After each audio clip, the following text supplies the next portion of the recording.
Welcome, new Hollywood generation. This is Hollywood Unapologetic. My name is Orlando Delbert. I should mention before we get into it, I first wrote about some of what we're about to touch upon, success in filmmaking, in life, and how it applies as part of the new Hollywood generation when I was writing Pollyanna's tear-soaked battlefields of Hollywood, to survive a guide against the cynicism and the hypocritical. We want to know your questions, comments, and suggestions you may have. Please write them below. Leave a thumbs up if you like what you see. Make sure to click on the subscribe button. Click that bell so you don't miss anything. Be sure to check out the videos in the playlist. New to film production? Start here. Be sure to watch all the way through. We're going to speak about a lot of things as part of being best prepared. Remember, preparation is the key to you and your project success. Ready? Today we're going to speak about some filmmaking essentials, the Star Wars industrial complex, and more specifically, what was at the foundation of what made the Star Wars brand such a branding powerhouse that it is today, leading up to Disney's acquisition. I'm going to share with you some of the history of one of the most successful brands in history, as well as some of what happened after Hollywood's golden age, in particular,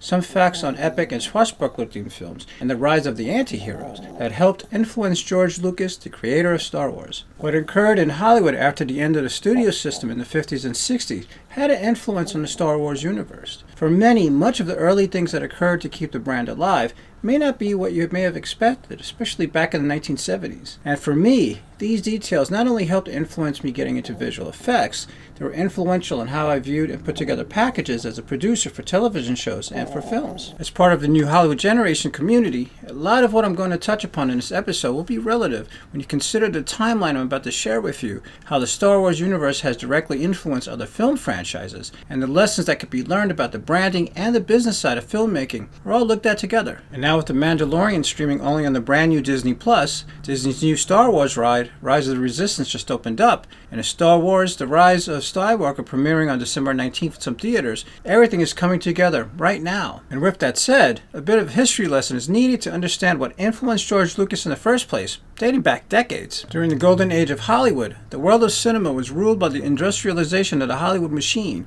The major studios had complete control over the production, distribution, and exhibition of their films. The productivity and production quality was high because they were able to coordinate a standardized production system made up of stables of talent on contract, had complete control of marketing, and had ownership of many of the theaters nationwide. These factors allowed the studios to maintain a level of stability and highly efficient factory-like mass production. After the end of Hollywood's golden age in the 1960s, the film studios were greatly weakened. Production slowed dramatically. The advent of Technicolor and widescreen processes such as CinemaScope and VistaVision, along with films reliant on visually striking performances, were produced through the 1950s into the 1960s. Musicals and historical epics benefited from the wider framing the new technology had to offer, as well as improved sound technology. By design, the studio moguls believed the epic in all its grandeur and flamboyance could compete directly against the growing popularity of the television set. Many films that thrived after the end of the studio system during the 1950s into the 1960s were formulaic and considered somewhat mediocre. Many were lighter subject-minded films and were among the squeaky clean films produced. Another form was dramatic widescreen epic style of filmmaking, which was best known for being large in size and for its extravagant visuals. They were often set during a time of war or other societal crisis and feature great historical and or military leaders and others of historical significance. Historical epics often focused on individuals that have changed the course of history. Oftentimes, historical or mythical stories have been taken and added larger-than-life sets and lavish costumes. Combined with ensemble casts with bankable stars and expansive musical scores,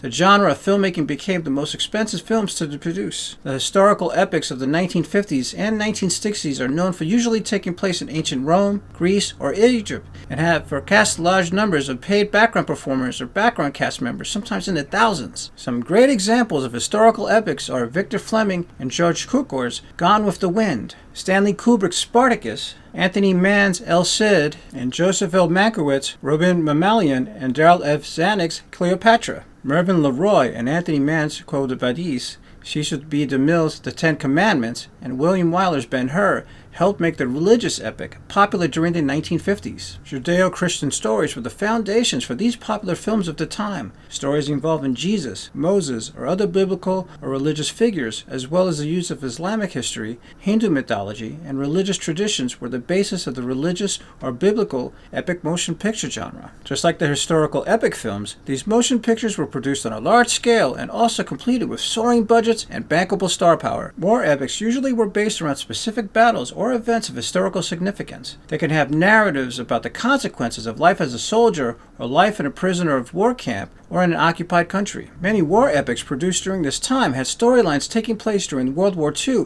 and shot largely on location. Kan Ichikawa's The Burmese Harp, David Lean's The Bridge on the River Kwai, and Lawrence of Arabia are great examples. Romantic epics were romance films that featured the main characters' relationships as the centerpiece of the story, usually during a historical setting. The romance was often used to create a contrast with the conflict or political actions of the main events in the main and background storylines, but not as a subplot. George Stevens' 1956 release of Giant was a great example of the romantic epic. Gone with the Wind and David Lean's Dr. Zhivago are also great examples, and both films can be considered war epics as well. There are many other examples, but these are some of the best-known epics produced before 1970 and are considered by many to be among the best motion pictures ever produced. I do want to mention the biopic, although the biopic isn't always considered an epic film. However, epics could fall under the biopic category of filmmaking. The emphasis of the biopic was to dramatize a significant person of historical importance, often around major events about the person's life. These events often take place around political and social shifts in history and during specific events that happened in a war or other types of armed conflict. The accuracy of the historical accounts vary from film to film, and in some cases, some creative license has been taken to dramatize certain aspects of the film to make it more potentially profitable to the target demographic. Lawrence of Arabia, Spike Lee's Malcolm X, and Richard Attenborough's Gandhi were great examples of a biopic that was also considered an epic motion picture. But old Hollywood was losing money. Life magazine called the 1950s the horrible decade for Hollywood. Filmmaking was growingly expensive. During this time, the major studios financed and distributed independently produced domestic pictures more and more. By mid-decade, movies were specifically for television became a regular part of network programming. In an effort to save money, runaway film productions were being made abroad. By the end of the decade, the motion picture industry was at an all-time low financially, which was developing for almost 25 years. The audience share dwindled to an alarmingly low level by the mid-1960s. There was a desperation felt due to expensive Hollywood feature films that were unsuccessful in the box office. When Cleopatra was released in 1963, it was the most expensive film of its time. The budget went violently out of control, and it was a huge blow to the historical epic motion picture genre. Anthony Mann's The Fall of the Roman Empire, which premiered the following year, was a box office disaster, together with George Stevens' 1965 epic, The Greatest Story Ever Told, and John Huston's 1966 The Bible, The Beginning, nearly crumbled what was left of old Hollywood. Another factor adding to the dwindling audience in theaters was in part due to the baby boomer generation coming of age. The audience demographic went from a middle-aged high school educated audience to a younger college educated demographic by the 1960s. The 1960s also became a time of tremendous social changes and of transitional cultural values. This was a turbulent decade filled with tragedies, assassinations, and death, as well as a time of progression in civil rights, music, and technology. John Frankenheimer's The Manchurian Candidate, Stanley Kubrick's Lolita, and Dr. Strangelove, or How I Learned to Stop Worrying and Love the Bomb, were early examples that were reflective of the shift in transitional social values and relationships with the times. Arthur Pence's 1967 release of Bonnie and Clyde showed a level of bloodshed and drama not seen since Hitchcock's Psycho in 1960. By the mid-1960s through the early 1980s, there was an artistic and commercial revival in American cinema. The major film studios were greatly influenced by a new generation of filmmakers. Many were film school educated and had an anti-establishment mindset, which more importantly, they were young. In an effort to appeal more to the new audience demographic, younger directors and producers were being hired by the studios. Many films made during this time were considered unconventional to what was made before in its choice of subject matter and its creative narrative. It was an attempt by the studios to tap into the market of the European art films and Japanese cinema that was gaining popularity in the United States. This part of American film history is known as New Hollywood, or sometimes referred to as the American New Wave. 1970s filmmaking was a decade of the auteur. The civil rights movement, the hippie movement, and free love, more openness of drug use and changing gender roles, as well as the evolution of rock and roll, all had their impact on society. Audiences were challenged by the many offerings of intelligent cinema with complex and sophisticated storylines geared more towards adults. Other films introduced the rise of the antihero. Homer's Iliad and the Odyssey are both examples of epic storytelling. They date back thousands of years, featuring heroes through extraordinary actions that save the main group of characters. The hero will take the legal and moral path,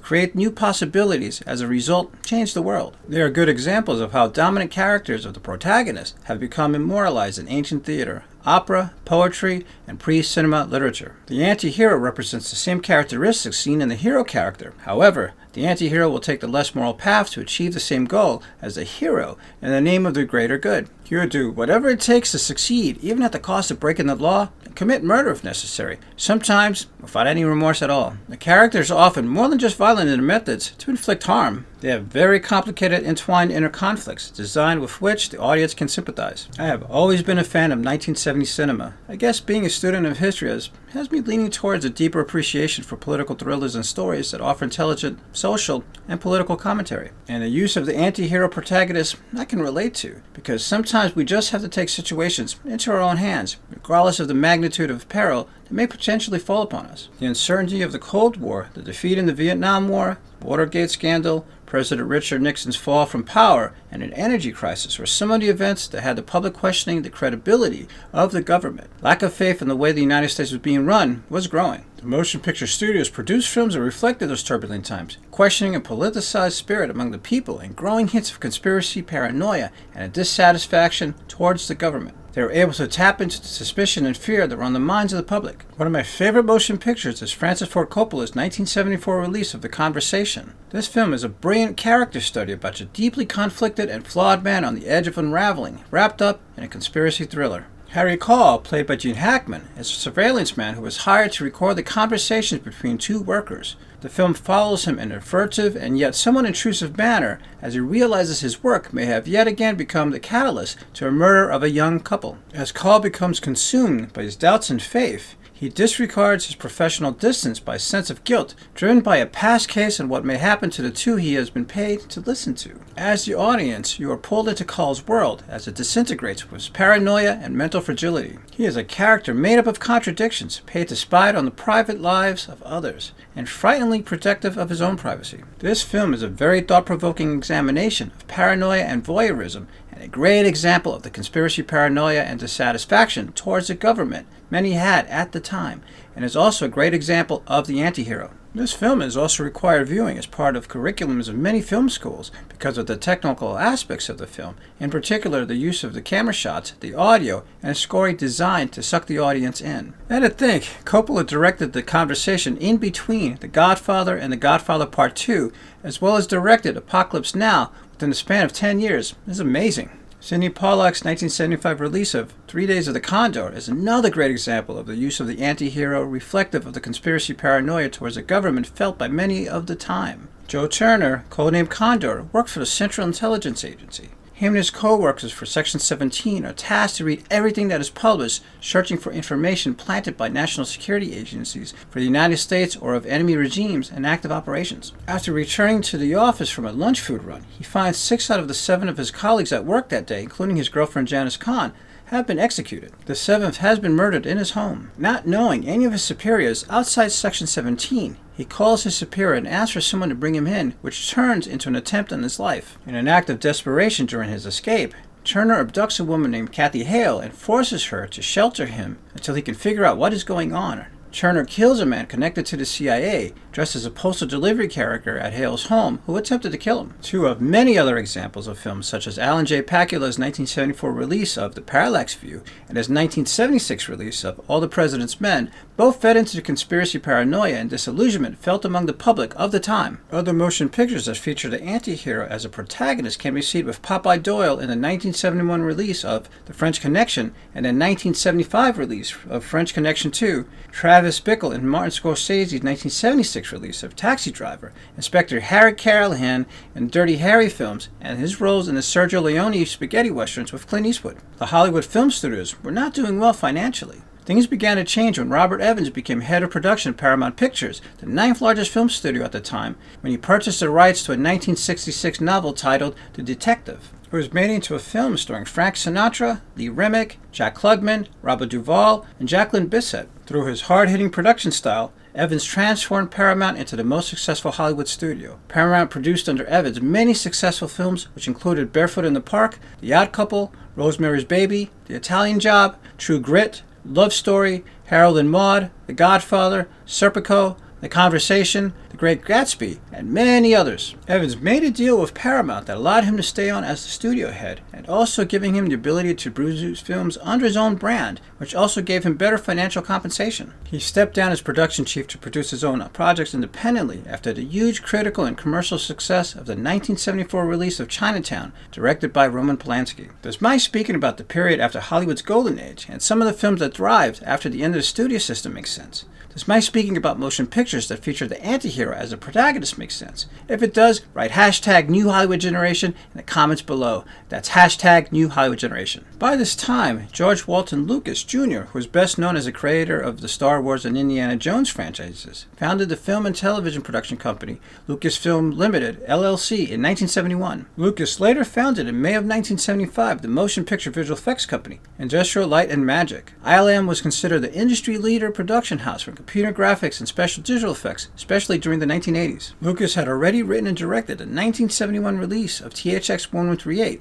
based on earlier students' short film, Electronic Labyrinth, THX-1138 4EB. THX-1138 was a critical success, but a financial failure. He then wrote and directed his 1973 release of American Graffiti. The film was a commercial success and received 5 Academy Award nominations, one of which for Best Picture and winning 2 Golden Globe Awards, one of which was for Best Motion Picture, Comedy or Musical, and 2 nominations, and became the 11th largest grosser. Not bad for a film made for $750,000. But after American Graffiti, Lucas was broke. He had been borrowing money from Francis Ford Coppola, his lawyers, his parents, and everyone else he knew. THX-1138 and American Graffiti took up 4.5 years of his life, and after taxes and everything else, him and his wife were living on around $9,000 a year. He worked with Coppola on Apocalypse Now for 4 years, but it was a very different type of film then. It was a film more about technology against humanity, and then how humanity won, but the studios kept shooting it down. He knew that he had to get a movie off the ground. Prior to Lucas becoming a film major, he was very much into social science.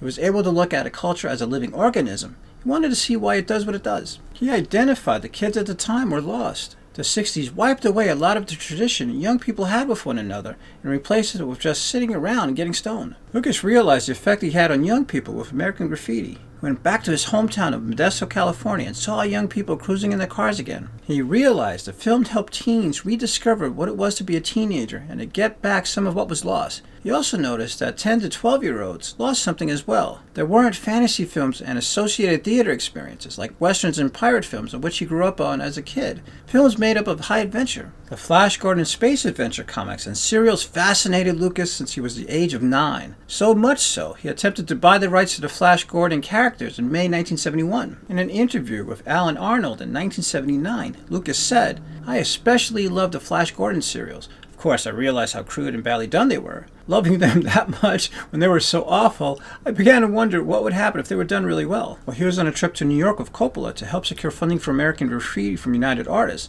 Lucas also went to the publisher of the Flash Gordon comic strip and owner of the rights to the characters, King Feature Syndicate, but he was unsuccessful in the negotiations. They said they wanted Federico Fellini to direct it, and they wanted 80% of the gross, so I said forget it. Lucas recalled in J.W. Rinsler's book, The Making of Star Wars, "I could never make any kind of studio deal with that." Deals with United Artists and Universal fell through for the Lucas reinvented Flash Gordon series, Star Wars. Alan Ladd Jr., who was running 20th Century Fox at the time, welcomed Lucas's project even though most of the other Fox executives and the company board didn't agree on a Western set in outer space. Lucas convinced Fox to pass on his additional $500,000 directing fee in return for keeping licensing and merchandising rights for himself. What's interesting is that no one expected for Star Wars to be the success it had become. Since the film's theatrical release in the United States on May 25, 1977, the film earned $461 million in the United States and $314 million overseas, totaling $775 million. It surpassed the 1975 release of Jaws, directed by Steven Spielberg, to become the highest-grossing film of all time. It held its place until the 1982 release of E.T. the Extraterrestrial, also directed by Steven Spielberg. The film received 10 Academy Award nominations, including 1 for Best Picture, and winning 7. In addition to receiving multiple awards and nominations, Star Wars was honored to become part of the United States National Film Registry as a result of the National Film Preservation Act of 1988. The film was one of a possible 25 selection of films for preservation in its first year in 1989. The National Film Registry contributes to the National Film Preservation Board's mission to ensure the survival, conservation, and increased public availability of America's film heritage. This includes a range of American filmmaking, Hollywood features, animations, documentaries, short films, and avant-garde and amateur productions. First, a selection of these films should help to promote film as an art form, said Librarian of Congress James H. Billington when he announced his selection of 25 motion pictures to be added to the National Film Registry on September 19, 1989. Second, the selection of these films should generate public interest in the preservation of film. Our great cultural heritage in the film must be preserved, and we hope today to make this clear to the American people. Some of the success of Star Wars can be attributed to the release of a series of comic books as a setup to the film's theatrical experience. Lucas also made a deal with Kenner, then a division of cereal maker General Foods, prior to the film's release in 1977, giving them the exclusive rights to produce Star Wars toys in perpetuity for $100,000 per year, making the toy company millions of dollars yearly in sales. But neither Lucas nor Kenner was ready for the sudden interest in the toys. Within the few months of the film's release until Christmas of the same year, Kenner was unable to keep up with demand. An early bird certificate package was sold that could be redeemed later for Luke Skywalker, Princess Leia, Chewbacca, and R2-D2 action figures, a display stand, and for stickers. It also included a Star Wars fan club membership card. 4 more characters from the film's cantina scene were later made available, which grew to 20 items in total. More than 40 million of the figures were sold by the end of 1978, making over $100 million in gross sales for the toy manufacturer. Lucas took back full ownership and control of the Star Wars brand with the second film, The Empire Strikes Back. Lucasfilm and Kenner were better prepared by adding figures to their lineup and sending out promotions through the mail, and it was also the beginning of television-driven marketing for motion pictures. That's been the lasting legacy of Star Wars, said Daryl DePriest, Vice President of Global Brand Management for Hasbro. Impact it has on really big event-style merchandising. By the time Hasbro, the nation's second largest publicly traded toy maker after Mattel, purchased Kenner in 1991, sales have slowed considerably for the Star Wars line of toys. An accountant at Hasbro decided to save the company money by not sending Lucas a check. The following year, an employee for Lucas saw the product line of Louis Galoob Toys Incorporated at a trade show and asked the company whether it would be interested in making Star Wars toys. The management team at Galoob, which is the third largest publicly traded toy maker in the United States, took advantage of this opportunity and ran with it its own line of Star Wars toys and promoted it heavily. Sales grew for them, which caused the management at Hasbro to take notice. Hasbro changed their minds about the Star Wars brand and convinced Lucas that it still wanted to make the Star Wars toys after all. By 1997, it was expected that Galoob would sell about $120 million worth of small-scale Star Wars toys and about $200 million in sales for Hasbro on the larger pieces. Toy sales went up because of how successful the reissue of the Star Wars films had become. It was expected that 6% of Hasbro's $3.4 billion to be made would come directly from the sales in the Star Wars toys, and about a third of the expected $360 million in sales for Galoob. I'm going to go out on a limb, said Gary Jacobson, an analyst at the global investment bank and institutional securities firm Jefferies LLC. I believe that Lucas never would have released these movies if Galoob hadn't shown him that Star Wars was still popular by successfully promoting these toys. I think the Lucas people are grateful to Galoob. Both toy manufacturers had their eyes set on the new Star Wars films, with Star Wars Episode 1, The Phantom Menace, to be released in 1999. If Lucas were to give Galoob the same license for the upcoming new films that it had in the existing ones, Galoob's share could be worth some $350 million in revenues. Galoob's stock is the way to play the granting of the Star Wars licenses, said Jacobson. I think sales of Star Wars toys could hit $1 billion in 1999, says Morton Simpson of Biltmore Asset Management. That's about what Barbie does, or what Power Rangers did in their peak year. Also in 1999, Lucas made a construction toy license deal with Lego, which was the first time the company had licensed any film or television show. We felt that this was something we could recreate for a fantastic Lego experience, said Jill Wilfert, Lego's Vice President of Global Licensing and Marketing. It has wildly exceeded everyone's expectations. It truly is incredible for any property to remain a top seller within licensed merchandise for such a long time, says Anita Fraser, industry analyst for NPD Group, which tracks licensing. When the original Star Wars films were re-released and a new Star Wars trilogy was launched in 1999, sales of its licensed merchandise increased sharply by 400% within a few months. For the 1999 release of Star Wars Episode 1, The Phantom Menace, there was a dedicated logo feature area for ticket buyers to experience new merchandising as part of promotional campaigns at AMC theaters, which featured Pod Racer 3D glasses, demonstrations of a new Xbox Kinetic game, and free Hasbro Star Wars fighter pods. Merchandising and licensing has been a key component to keeping the fans of the Star Wars motion pictures involved between films. It keeps kids engaged between movies and TV seasons, says Stephen Eckert, group publisher of License, Global Magazine. Star Wars is consistently the #1 selling boys' toy in the world year after year, even when there are no new films. On August 15, 2008, Star Wars The Clone Wars was released as a forerunner by Lucasfilm Animation to Star Wars The Clone Wars as an animated series on October 3rd, which debuted on the Cartoon Network and has been the top-rated show for boys for years. The Star Wars brand made over $3 billion in retail sales in 2011. It has been consistently among the top 5 licensed toy brands in the world. It's now time for me to pass Star Wars on to a new generation of filmmakers, said Lucas in a press release on October 30th, 2012, about Lucasfilm's acquisition by Disney. I've always believed that Star Wars could live beyond me, and I thought it was important to set up the transition during my lifetime.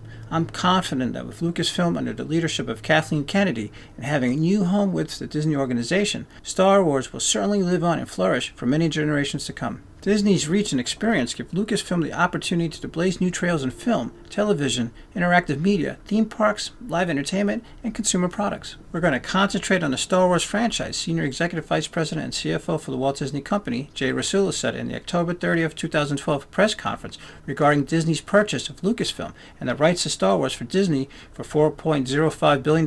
What we're buying, along with the overall company, is a pretty extensive and detailed treatment for what would be the next 3 movies, the trilogy. We also expect to create significant value in the film business, Rasulo added. We plan to release the first new Star Wars film in 2015 and then plan to release 1 film every 2 to 3 years. These films will be released and distributed as part of our target slate of 8 to 10 live-action films per year and will augment Disney's already strong creative pipeline for many years to come. Lucasfilm has not released a Star Wars film since Revenge of the Sith in 2005. However, adjusted for inflation, as well as growth in both international box office and 3D, we estimate the 3 most recent Star Wars films would have averaged around $1.5 billion in global box office in today's dollars. This speaks to the franchise's strength, global appeal, and the great opportunity we have in the film business. Disney announced on February 5, 2016 that Star Wars The Force Awakens was expected to cross the $2 billion mark at the global box office the following day, making it the 3rd largest grossing film in history after being released in the United States on December 18, 2015. The film broke the $900 million mark in North American box office sales in 53 days to break the $2 billion global milestone. Alan Horn, chairman of the Walt Disney Studios, said in a statement, "The film's achievements are truly astounding, and it's our great honor to relaunch the cinematic galaxy not only for all the devoted decades-long fans, but for a new generation who will keep the Star Wars legacy alive for many years to come." Lucas had spoken publicly about the selling of Lucasfilm to Disney. You go to make a movie, and all you do is get criticized, and people try and make decisions about what you're going to do before you do it,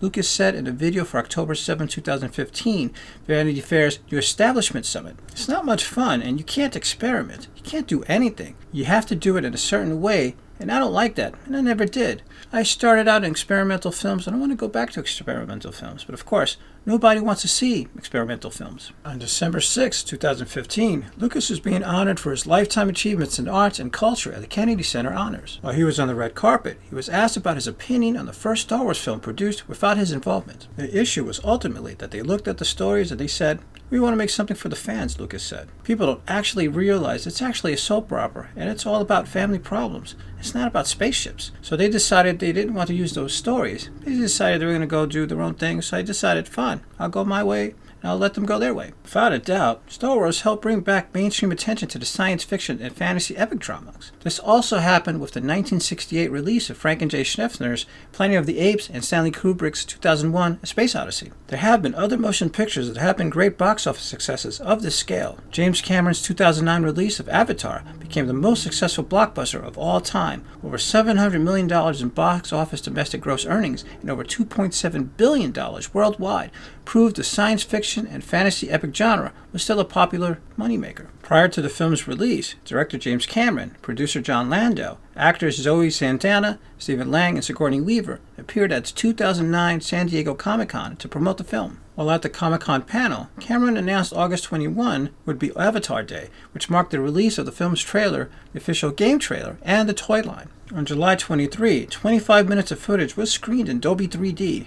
This was followed by one photo being released publicly on August 14, 2009, followed by select images in the October issue of the British film magazine Empire. Ubisoft Montreal began production of a video game in 2007, James Cameron's Avatar, the game, which was released in December 2009. Some of the vehicles and creatures designed by Ubisoft were included in the film. Mattel Toys introduced a line of Avatar action figures, which featured a 3D web tag called an iTag. This allowed consumers access to on-screen content unique to each individual character by scanning the label using a web camera. Also, a series of Avatar toys were distributed globally in McDonald's Happy Meals. And to top it off, at the Disney's 2013 D23 Biennial Exposition event, T23 Expo, plans for a themed land based on Avatar was planned for the Disney's Animal Kingdom in Lake Buena Vista, Florida. Construction began in 2014 and was scheduled to open in 2017. Another fantasy epic was the Pirates of the Caribbean series of films produced by Jerry Bruckheimer that was based on Walt Disney's theme park ride by the same name. To date, the franchise has grossed over $3.73 billion worldwide in the box office. It has also become the 10th highest grossing film series of all time, and it was the first franchise where more than one film grossed $1 billion worldwide. Peter Jackson's The Hobbit film trilogy and the Lord of the Rings film trilogy are also examples of fantasy epic motion pictures and were based on the book series on the same name by J.R.R. Tolkien. The Lord of the Rings trilogy in particular was among the most ambitious and expensive projects ever made in motion picture history. Jackson filmed all three films simultaneously over the course of 8 years